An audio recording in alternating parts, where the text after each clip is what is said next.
Hello, Child here. Calls me Child. Dusty Rose. How are you doing this year? This is not my hat. I mean, it is my hat. It was a gift to me, but I didn't make this hat, just so you know. I made all the other hats that you've seen, but this is too good of a hat not to show off still. Octopus. Septopus, technically. Anyways, I hope you've been doing well this year. I hope you had a gentle holiday season. Here to give you a few updates and also ask your opinion, which, yes, that means the comments are open on this video, at least for now. So firstly, a lot of my social media finally died this year. There's no more of my posting on Instagram, no more of my posting on Tumblr, no more DeviantArt. Basically, I continue posting fanfiction on Archive of Our Own, and I continue posting crafts on Ko-fi, so those two links are still active up in my banner, but everything else I finally just stopped. I stopped posting on it. So I need to clarify something about this that I didn't realize until I started reading it, because when I first consumed this particular piece of media, it was in audio form, and whoever was reading the book was clearly correcting errors as they went. I think this was probably self-published, which, you know, kudos to people who put in the effort to self-publish, but it has more errors than I'm used to, so there's a good chance that I'll be stumbling more as I read this, because I will try to correct as I go, but I'm not as smooth as, you know, whoever's on the Audible team. By the same token, if you get this and you read it yourself, I would strongly recommend giving it the grace to get past the errors, because I feel like the content is just worth it. We're also about halfway through basic economics now, if you can believe that. Little chunks at a time. It works. But that being said, now that makes me think about what the next book is going to be, or books. And I have a short list, and I'd like to lay them before you and see what are you interested in hearing out of the ones that I'm interested in reading. Under the banner of psychology, the best book about trauma, well, I haven't read a ton of books about trauma, but frankly, this was a pretty amazing book about trauma called Body Keeps the Score by Dr. Bessel van der Kolk. Gets a little textbook dry in the middle, but it's still necessary to understand all of what he's talking about, and there's a whole lot of case studies, and there's actual solutions offered toward the end. It's a very good book. It's a dense book, but a good book. I will definitely have to rate some chapters as 18 and above only. Then under, you know, what I deem, you know, interesting, important, impactful fiction and religion, Screwtape Letters by C.S. Lewis. Classic and very good, intense fictional set of letters from a senior demon to a trainee demon, under the banner of learning more about the world, American culture, and how things work.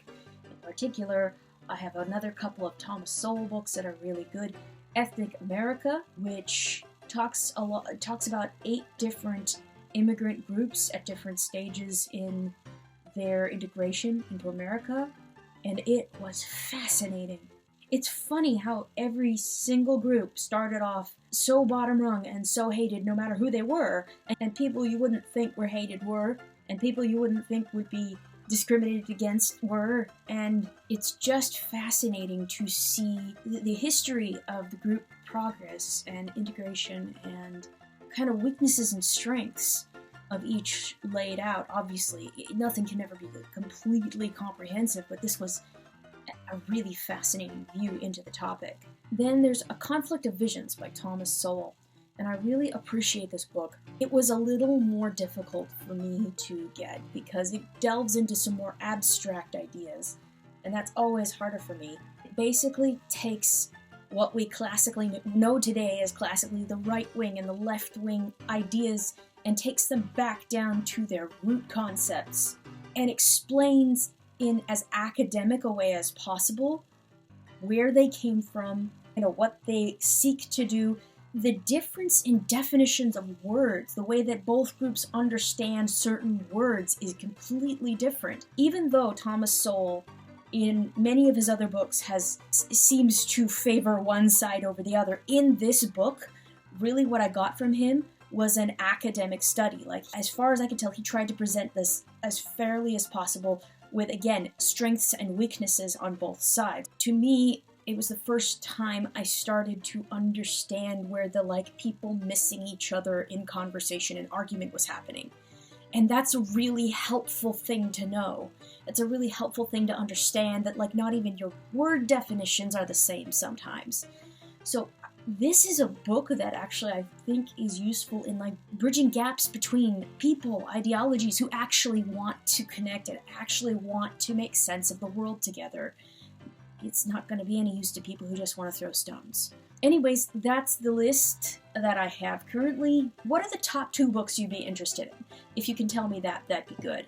Maybe, well, I definitely won't be finished by the end of February, so let me know what you'd be interested in by the end of February 2022, and I'll keep that in consideration when I'm, like, ordering my stack about, like, what I should read next. One other PS, which I'm really excited about. So, over in my little craft shop, I've been doing embroidery kits by other people. You know, other designers will, like, it's essentially like drawing a picture and then I color it in with thread the way they tell me to.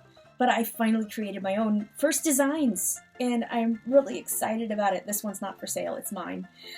Well, it's not mine. I gave it as a gift. But anyways, I'll be making more of these probably. I'm just so excited. They're simple, but it's my first design. I'm so excited. And I already have my second design underway. Hopefully I'll get that out sometime next month. And I'll probably be making more of these because they're real easy to make. I just wanted to share that because it made me excited. Anyways, hope your year has kicked off to a better start than last year. Not saying, you know, may it always be better, you know? I'll see you around.